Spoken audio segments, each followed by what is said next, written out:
This OIFC TV adventure is brought to you by the Ocean Isle Fish Company, located on Ocean Isle Beach at the base of the bridge. Come be a part of the show and enjoy on-the-water dining while the fishing fleet offloads fresh catch daily. New sushi bar now open.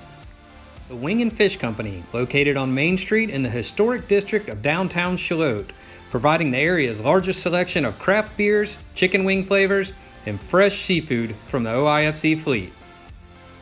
The Swamp Park in Ocean Isle Beach, North Carolina, featuring an intense and challenging nature-oriented zipline and adventure park. New for 2019, Get Dirty ATV Tours. Freeman Boat Works, redefining limits. And these other fine sponsors.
Welcome back to another show, OIFC TV. We have a very special occasion today. We left Captain Brand on the dock and replaced him with comrade Captain Brandon Sauls, the bone crusher, flounder fisherman extraordinaire.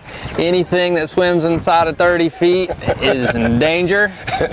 And Brandon, today we decided late last night that we were going to shift gears from doing an offshore trip, and we're able to catch you on a schedule change. We had to convince you that you could go fishing today. That's right. And you take us out here and do a little reef flounder fishing. Yeah, man. So we looked at the weather. It's been raining for like 3 days straight. I mean, it has been coming down with a ton of rain. A lot of storms been passing through. So we looked at it last minute, and that's no more than about 10 to 15 knots out here. So we're going to try to give it a shot on the Jim Cottle just outside of Little River Jetties. Yeah, that's right. This is not a secret spot. This is something I have not done much of, which is the reef fishing for flounder. I won't say it's a new deal, but it's maybe not as common way to catch flounder as what most people think of. Normally you think of, slow trolling in the canals, or, anchoring up in a creek mouth or something like that. But this is actually flounder fishing in the ocean. And this is kind of a new deal for me. I'm really excited to see how you do this. I'm assuming it's kind of like bottom fishing. Yeah. Yep. It's just souped up inshore bottom fishing for flounder. I tell you, like 10 years ago, it was a lot more anchor fishing, but now since the invention of the trolling motors, you can go in and GPS and sit right down on your spot. It certainly makes it a lot easier. So we're just in here looking for some nice, structure, little ledgy stuff, and debris, and just drop down on it. And if the bite turns on, it can be good. These fish fish are just bigger, hardier fish than I find inshore, it seems like. And so if it turns on, we can catch, 4 in a row. Wow. It can be fast. Yes, I definitely want to talk about the equipment a little bit later on, because I know it's very specialized, but what you just said was kind of interesting. Do you find that this is, like, for instance, when we go offshore, we go king mackerel fishing, you're fishing, nothing's happening, then all of a sudden, for whatever reason, they go to biting, and for a 2-hour period, maybe you catch a lot of fish. Are flounder similar in that way? Almost exactly the same way. I was just out here with Captain Barrett last week in Braden about 2 weeks ago, and we had, maybe I think 4 or 5 fish, and all of a sudden in 6 casts, we had 4 fish in this very spot right here. Wow. And then it shut right back down. So I don't know, why they do it, but it will come on and come off like that. But when it turns on, it can be really good, really quick. Well, that's interesting. Well, I can tell you the little bit I do know about this, we probably aren't dealing with ideal conditions. It's a little bumpier than I think we planned on. We got mostly a residual swell left over from the wind last night with these storms, but 2 to 3 foot, and hopefully we'll be able to sit down on this spot and give these guys a shot. But something new. Let's try something. For me, it's something new, not something new for you, but this could work. We need to give this a shot. We'll give it a shot. Let's do it. All right. Before we took off, we went and got us a well full of mullet minnows. Oh, we got, watch out! Going everywhere. Jumpers. Get over here. I like this minnow, so like about a 3 to 4 inch minnow. That's a really good minnow to have. Minnow is much smaller than that. The black bass will eat you up. And so this seems to be, a bait that will keep the black bass off. I'm hooking right to the bottom of his lip to the top and get back enough in his head there that it doesn't pull out of his lips real easily. Okay. Yeah, man, the little bit I've done of this, I've caught about 7,000 black bass, no flounder. So I wasn't sure if that was normal or not, but it sounds like the black bass might be an issue when you're trying to do this. Yeah, the black bass can be really bad at times. Bigger baits to help keep that off, and even sometimes we'll use menhaden up to 4 or 5 inches long just to try to keep those bass off of you.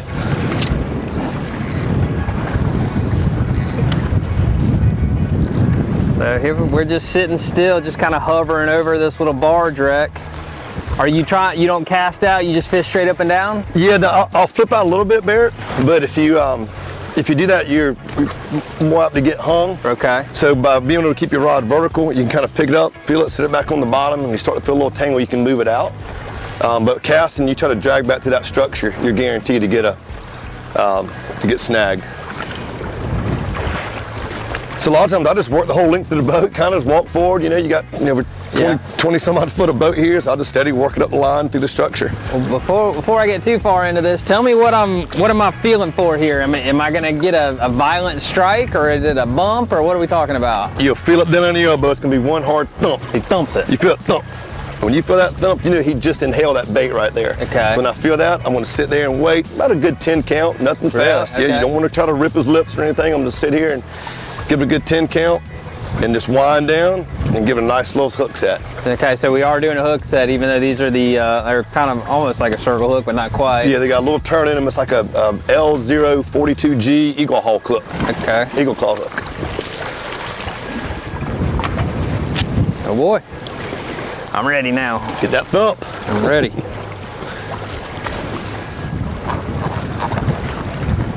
Yeah, this water has changed a lot of color. Yeah.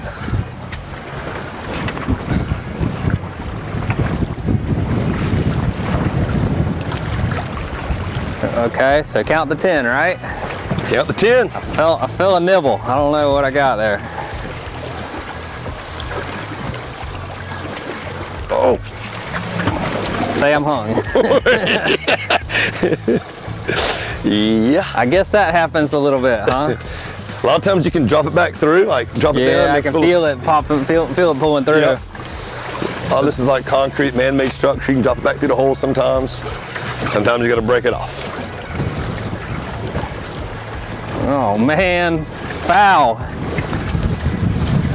But that means you're in the right spot. You're in the structure. The first foul of the day.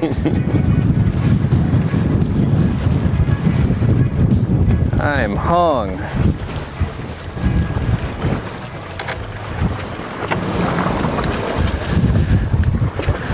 I can feel it going through. Oh, get it? Oh, man. All right, looks like I'm gonna have to break it off, of course. Do the old wind down and.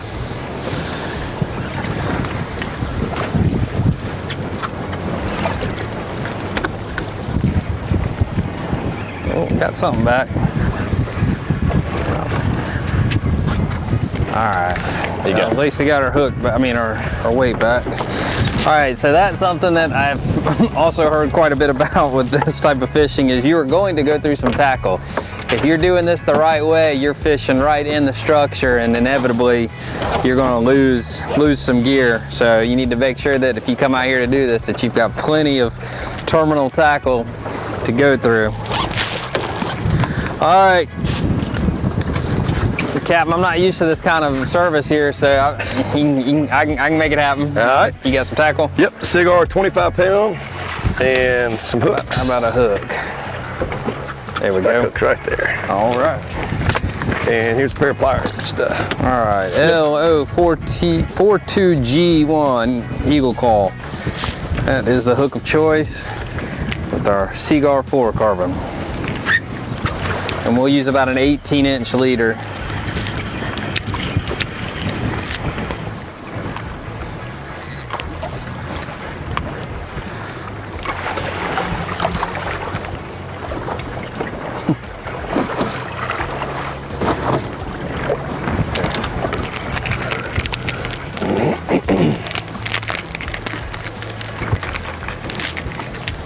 You are leaving it on the bottom though, aren't you? I mean, you're just gonna get hung sometimes, I guess. Yeah, if you're not completely on the bottom, you aren't flounder fishing. So it's just, it's part of the fishing. You're gonna come out here and you're gonna lose a lot of weights, a lot of leads, like you said. But it's just part of doing it. And if you're not getting hung, you're not in the structure, and you're not where the flounder need to be, are.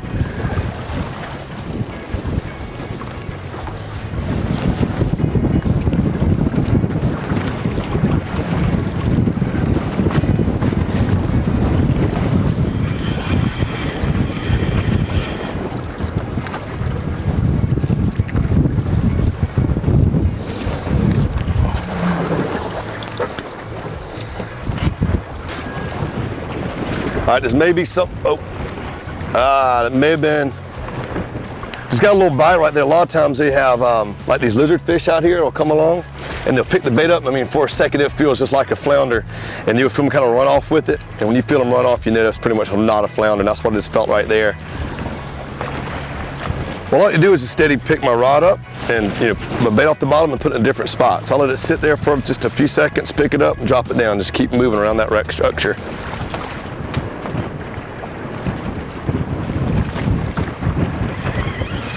Got that bite, I'm gonna check my bait.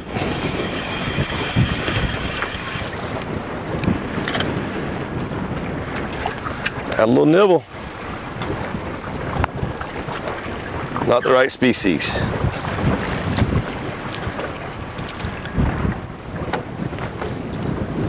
That trolling motor is doing fine with that swell direction and the wind. It's not having to sit right into it.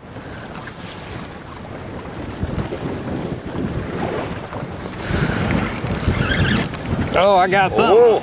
I got him on, boys. Woo, woo. I got a puller. Oh, I got something steady here. Looks a little heavier. This is definitely heavy. Come on. Man, what do I do? I'm nervous. Nervous. I'm getting the dip net. You got me. What in the world have we got here? Looks like whoa, whoa, boys, look here. Hey. Oh, woo. That's what we're trying to do. Keep her flounder, my man. Yeah. All right. Good job, Barrett. That is awesome. Man. Well, this stuff is easy. Anybody can do this. Wow. Folks at home, you are witnessing history right now. That is the first inshore reef flounder I have ever captured. Man, and that was so cool too. Everything you said was exactly, not that I thought that you were full of it, but I was saying, I don't know about all this, but exactly what you said. I felt that thump And that, honestly, I felt it kind of swim away just a little bit. Yep, yep. And I let him back. I actually flipped my bail over, let him swim off for just a second there. I counted to 10, busted him, and man, looky there. That's a keeper too there. Absolutely. That's a keeper size. Look at that. Beautiful fish. That's what's laying down there on the bottom. Flounder fishing at its best, a new way. Cool, very cool. Flounders are cool animals. Whoa, good grief. This one's still got some fire to him. All right, so for those not familiar with these critters, everybody calls them flatfish, and you can see why. They are flat as can be, but on one side, you're brown with spots and 2 eyes on one side. See those 2 eyes, 2 green eyes. This is his up side, so he's laying flat on the bottom and he's looking all up above him for whatever's around to eat. And then the bottom side is white. And that's what's laying on the sand or the mud or whatever down there. And then he has got some chompers on him. Check out those teeth. Serious predators, and this is probably what, maybe like a 2-pounder or so. Yeah, like, 2.5 pounds. What do you call, like, I don't know, 19 inches, something 19, in there? yeah, 19 to 20 inches. Yep. So I mean, this is a good sized flounder right here, and man, I can only imagine, you know, you getting a really big one on out here. Boy, I bet they are a fight, because this guy right here, man, he wasn't playing. That was a good fight. And just feel how thick he is. These fish are fat. You know, they're thick, very, very healthy. They have real nice fillets for dinner. All right. Cool. All right, man. Well, let's put him in the well and Absolutely. send him to a false paradise with all our baits in there. Well, nice job, Barrett. I'm over here black bass fishing. You're catching flounder, so I gotta get dropped back down. Let's do that again. Let's see if that was a fluke or if we're on to something here. Oh, there's a big one. Oh yeah, that's a good fresh bait. It's about to be on. That's all right where you were. Hot spot. So let's talk a little bit about the some of the equipment here, in particular the trolling motor.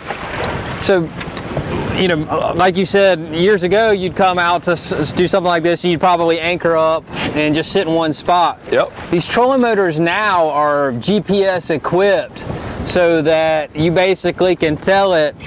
You probably can do a whole lot more with than I know, but you can tell it, this is where I want to be. Stay right here. Is that, I mean, that's what you've got, right? Same thing, yep. So that's a 112 volt, a 36 volt system, 112 thrust, which you need especially with, this is a 24 Triton with a T-top. Okay. That T-top is going to act like a sail, so we need as much power as we can get.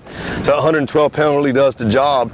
And it does, when I can come out and I can lock that anchor as soon as I see the structure. And then I've learned that you can actually do an A, B, and C pinpoint. So I can actually move over 15 yards, try it there. I can move back over 20 yards, try it there. So basically like program it. Yep, program when we come out. But if we caught a fish here, I may move us back to right here again. So essentially what it is, it's an anchor without putting an anchor down. When you tell it to lock in, when you mark your spot on your fish finder there and you're on good structure, you're where you want to be, and you say to the trolling motor, stop right here, does it, I mean, obviously it's got to travel some. Do you feel like it stays really close though? Yeah, it does. Like there's a newer generation motor out. Oh, excuse me 1 second. I'm counting to 10 in my head. Oh my gosh. No, that's not oh gosh, no, that's not a flounder. That's going to be a bass. Yeah, that was the wrong kind. Wrong kind. Sorry. Okay. You gotta get the thump, baby. That wasn't the thumb. That was a nibble. That was a nibble. Barrett, there's a newer generation trolling motor out that when you drop it down, it's like we call like a spot lock. I mean, it sits right on top of it, and it works really hard. This motor's a generation behind that. You put it down, it's going to take about a minute to really get it spraying and orientate. Okay. You notice here we got a swell out the southwest and the wind out the west. It takes a second for it to kind of figure out where it needs to position at to hold its here. Yeah, I mean the technology is just crazy. I mean, just always evolving, but in particular, it's allowed, you know, such exploration in this particular type of fishing here with those trolling motors, where you're not having to constantly drop an anchor, pick it up. Not to mention the fact that you probably would lose your anchor a lot in all this structure, get hung up, and not be able to get it out. But now it's very simple. Just hit the button and you're ready to go. That's right. Another technique we did was just we turn the stern back into the wave and just kind of back and hold your position. You know, so if you don't have a trolling motor and you lose an anchor or don't have an anchor you want to drop down, just take it back into the swell. Okay, that makes sense. you see on the bottom machine, I got some structure right here down below us. That's what it is, it's coming up here. And then I kind of cross-reference the side skin and look on the right side there. You see that structure right in there off to the side. So I'm gonna position the trolling motor here, fish straight down, and then you see there's more structure there. I'm gonna pitch my line out towards there, which is probably about 25 to 30 feet off to the right side of the boat. And there's a better chance of getting flounder over there than fishing on the left side where there's not much structure showing there. So between the use of these two units, you can really hone in on where the structure is. Barrett, get ready to drop them down. I don't believe that's a flounder. That's a flounder, boys. You better get the scales ready. Oh. Woo! What? What in the world have we got here? So, we do see some dog sharks out here on the reef. That ain't a dog shark. And we see some baby acobias out here on the reef. Yeah. But I've never seen what a 10-pound flounder does either. Yeah. I don't think it's a dog shark. Maybe. I don't know. Hopefully we can find out. Man, he smoked that thing. I was about 2 foot off the bottom, took about 2 turns, and something just pounded it. He's coming up top. It's gonna be about a 40-pound king mackerel. I'll get the gaff. It's making a circle. Oh man.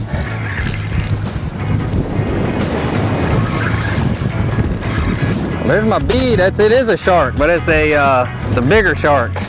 It's like a little black tip or something. Well, that's cool.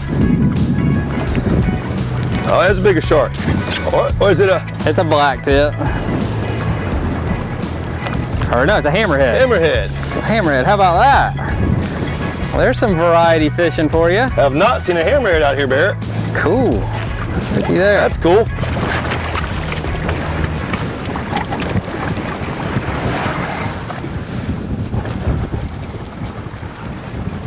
All right. About to bow up on her right here. Know what we got. Oh, did you hook something? I got something. I don't know yet. Feels a little heavy, a little floundery. Oh yeah, flounder, Barrett. All right, I'm on. I need a net, man. Oh, nice. I'm gonna roll around here to you. Nice one.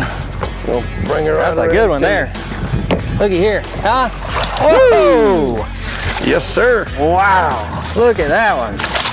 About the same size as the other. No, man, that's a stud there. That's a good one. Nice and fat. You redeemed yourself. I have. It's 1-to-1. Whew, we gotta stay a little longer. Oh man, they're going to biting. Good job. How about that? Behind every good angler is a good net, man. Put it right in the corner of the mouth.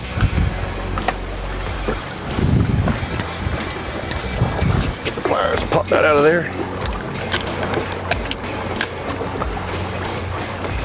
But man, that's why I tell you, just you grab this fish right, you need to feel the meat in that thing. Oh, yeah. Man. I mean, these fish eat well out here. Pretty Man, fish. that is a good one. So what we did is we moved over. We left the caudal reef. We moved on down to another one of your little spots, Yep. and looks like the water cleared up a little bit. Water definitely clear in here. Yeah, Definitely. maybe that's had some impact here. We hadn't been here too long and got you a nice fish, and hopefully we'll get a few more. But man, that's awesome. Golly, that's a good one. And that's why I say, don't be afraid of a big bait. These guys have got some mouths on them. I mean, they can flat get a bait in their mouth easily, Wow, look at man. there. So that's why when you feel that thump, that's that bait going inside of there. And then you said when they eat it, they turn it around. Turn it around, kind of. That's I believe when it starts going down. That's why I kind of count down that good 10 count. Okay. When I come tight, a lot of times it's down far enough, you're gonna catch a piece of meat coming back out of there. Just put it in the tank. Dinner tonight. Good job. Cool. Nice fish. Nice fish. All right, this is our haul for the day. Captain Brandon, appreciate you taking me out here and schooling me on this thing. This is a new experience for me, reef fishing for flounder. I can tell you that it's exciting when they bite and it's boring when they don't. That's right. Pretty consistent with all fishing that I've done, but glad we were able to catch a couple. Yeah, man. We got dinner tonight. It's a good time. I hope the fishing, I wish it was a little better, but hey, it's only going to get better on into the fall, so we'll do a few. Yeah, that's what I was going to ask you. Is this a seasonal thing? When do they get out here? How long do they stay? Yep, so usually, we start catching them around June, on into July, but really it starts getting good now through until October. Wow, okay. So the fishing's going to only get better. So yeah, I mean, anybody traveling to the coast here at Carolina is just, there's all kinds of fishing opportunities coming up over the next few months, whether it's the big bull redfish or the king mackerel or whatever, but add this one to your list. Come out here on the reef and any structure really. Take you a mullet minnow or a menhaden, drop them to the bottom and bounce it around and hope for a bite. Hold a pole till it comes tight. That's the name of the game. Well, yeah, man, this is, my daughters have said that they are intent on bringing their teachers fresh flounder, and they start school on Monday. Very smart. So we are gonna go home, we're gonna clean these up, and we are gonna make some teachers happy this week. So it's some fresh flounder. There you go, good times, man. Yes, sir, thank you.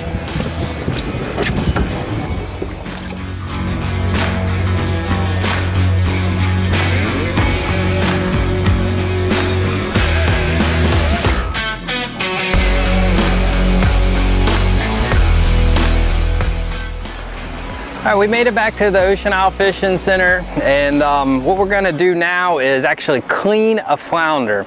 I don't do that very often. I'm not super experienced with cleaning flounders, so Captain Brandon is pulling one out of the live well right now, and we're gonna get him cleaned up here and ready for the dinner table. Come on in, Brandon. All right, Barrett. Here. Yeah, man, so another one of our nice flounders here. What I like to do here, since we're going to be making fish tacos for lunch here today, right. so we're going to scale these down and make some nice fillets out of it. So I just got a regular old scaler. I'm starting the back here. I'm starting on the white side usually. Just start scaling away. We don't flay the skin back off of the meat that stays on here, so I always like to take the scales off because that's going to be part of the dinner tonight. So I don't want any scales in my lunch. That's right. Come off pretty easy. All right, the white side's done. Same thing here. I was telling Barrett, today we're gonna fillet these, but if this fish is up 3 or 4, 5 pounds, a lot of times I'd like to just cut right down the center line and fillet back under and crab stuff them. Really good dinner.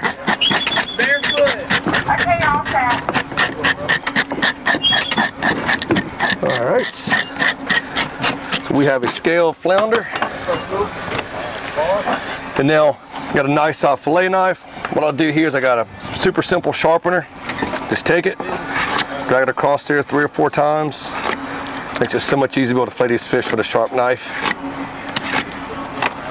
And then what I do is, if you look here real closely, you'll see that center lateral line right through here, and that's right where that fish's middle backbone runs.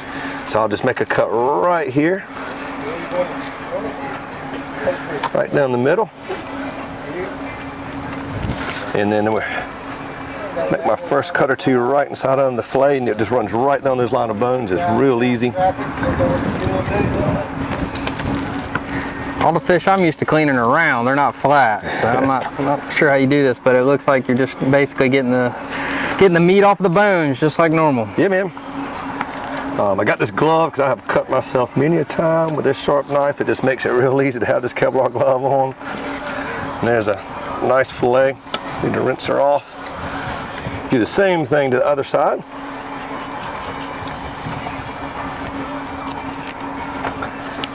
And on this top side, I always make sure I cut all the way up real close to the top of the head. There's a lot of good meat. You don't want to leave that behind. Just make sure you cut all the way up there and fillet right back down those bones. A few more swipe of the fillet knife there.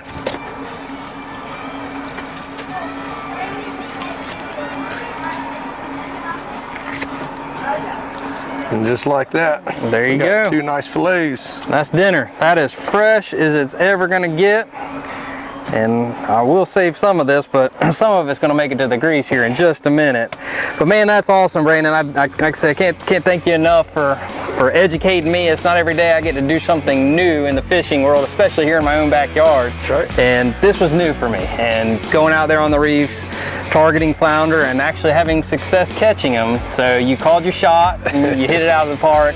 And man, I can't thank you enough. So we really appreciate it. And, yeah, man. You get to come back as an OIFC TV guest anytime. Excellent, I like it. All right, man. We got a few more trips this fall, let's do it. Let's do it. Thanks, Barrett.